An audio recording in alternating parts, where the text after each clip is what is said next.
Моя любимая книга с детства – «Малыш и Карлсон». Читая ее, я всегда хотела побывать в домике на крыше, и вот я здесь.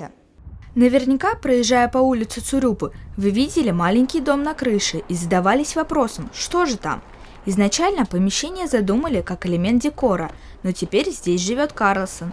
В 2006-м закончили строительные работы. Первые 10 лет Максим Станиславович собирал диковинные вещицы для себя, а после это выросло в масштабную коллекцию. Саша, расскажи, что тебе больше всего запомнилось. Мне понравилась люстра, которая регулируется с помощью цепи. Также мне понравился выход на крышу, который видно весь город, и там очень много интересных граффити. Как думаешь, всем школьникам здесь будет интересно?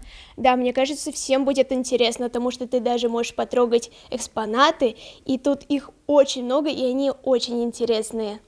В самом доме, казалось бы, обычные вещицы начинают приобретать совершенно другой смысл. Незаконченная картина Рашида Нурмухаметова интересна тем, что положены основные цвета и полностью нарисовано лицо, как будто картина проявляется сквозь время. В гостях этого загадочного домика побывали такие знаменитости, как лидер группы ДДТ Юрий Шевчук и солист «Аквариума» Борис Гребенщиков. Некоторые даже оставили автопортрет на тарелке. А группа «Узорица» отсняла на этой уникальной крыше клип в честь Масленицы. Какой экспонат тебе больше всего запомнился? Мне больше всего запомнились фотки Салавата Юлаева, как его строили. То есть это было в 70-х годах, и тогда же не было ни телефонов, ни каких-то особых камер. Строили люди его с краном. И я увидела, какая была сабля, то есть с размером человека, да, какой был конь, какая была голова Салавата Юлаева, и как это выглядело все с неба. Изначально Максим Холодилин хотел убежать от некрасоты мира и организовал для себя такое необычное пространство. Оно имеет 2 уровня. Перед лестницей на 2-й этаж висит дверь в виде луны.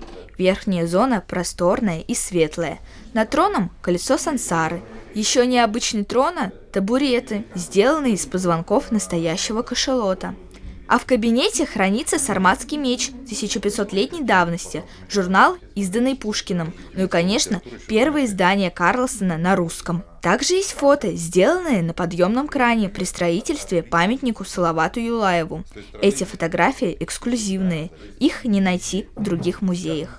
Помимо того, что я осуществила свою детскую мечту, я узнала о истории экспонатов, таких как «Сарматский меч», и познакомилась с первым журналом, изданным самим Пушкиным, и первым изданием Карлсона на русском. Дарья Шепелева, Руслан Бикбаев, специально для Горы новостей.